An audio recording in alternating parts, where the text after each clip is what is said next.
I want to talk about change, and I want to give you a formula or a framework when it comes to change.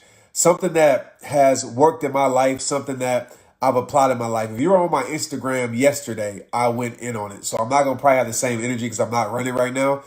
I was talking about change because the thing that I get a lot from everybody, for a lot of people, is like, how do I change? And listen, I don't have the formula as far as if you do these things, you're guaranteed for your life to change.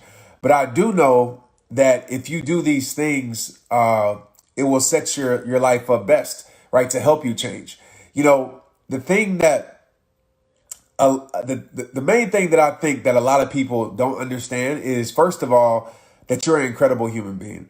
No matter what you went through, you're not the mistakes that you went through. You're not your past. So many of us, we judge our life by our current reality. I was there at a point.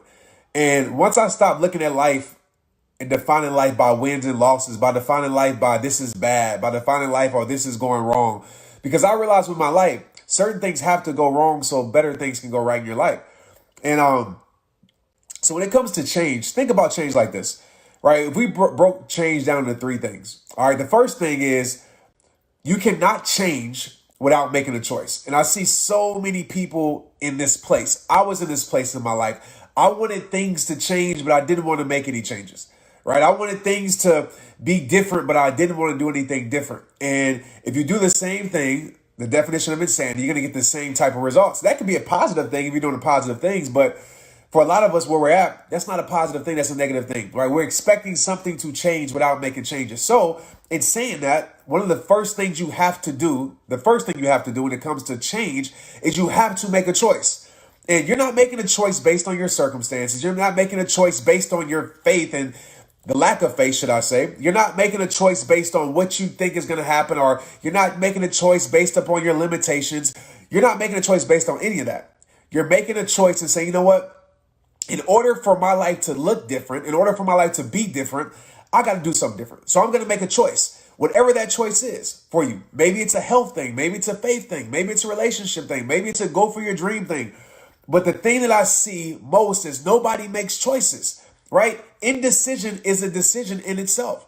Not making a choice is still making a choice. And when you don't make a choice, what happens is, like, it doesn't just go away. Life decides for you. And when life decides for you, life loves to give out hard times, right? Life loves to give out things that don't move you forward. And if you look at your life, sometimes, and like on the flip side though, sometimes we make bad choices, right? And when you make choices, there comes consequences. But I can tell you this, you cannot change without making a choice. So whatever it is in your life, right? Maybe it's saying, okay, I need to do more of this, or I need to let go of this. I need to get around these people. I need to get away from these people. I need to stop these habits. I need to build better habits with my life. Whatever it is, if you want your life to be different, you have to make a choice.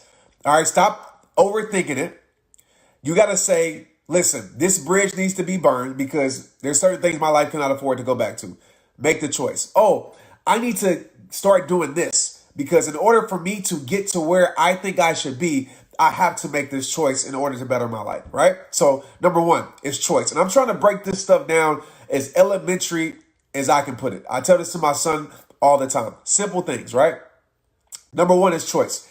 But we all know that even if you make a choice, choice is the first step to change, but choice alone doesn't create change, right? You can make a choice, good. A lot of people have made choices, but what happens is people don't do this next thing, right? You have to be committed to that choice, right? So after you make a choice, you have to be committed. And you guys know my definition of commitment. My definition of commitment is finding a reason, right? Why you have to stay committed to that choice. Like, does your life depend on it? Does your health depend on it? Like, what's going to be that real reason?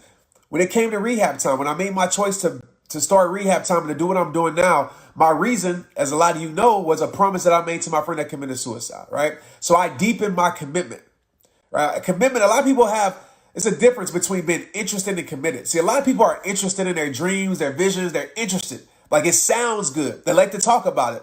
But when you have a commitment, commitment works, right, in inconvenience. Commitment works when everything isn't going right.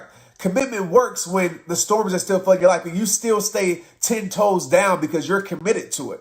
That's a real commitment. Okay, when everything is going against you, you still stay committed to the choice. That's a real commitment. And so you have to find a real reason why. Like, you got to put some skin in the game. What's going to be your reason, that deep reason? I'm not talking about a surface level reason. I'm talking about a deep rooted reason that's going to keep you committed to that choice. Let's get it.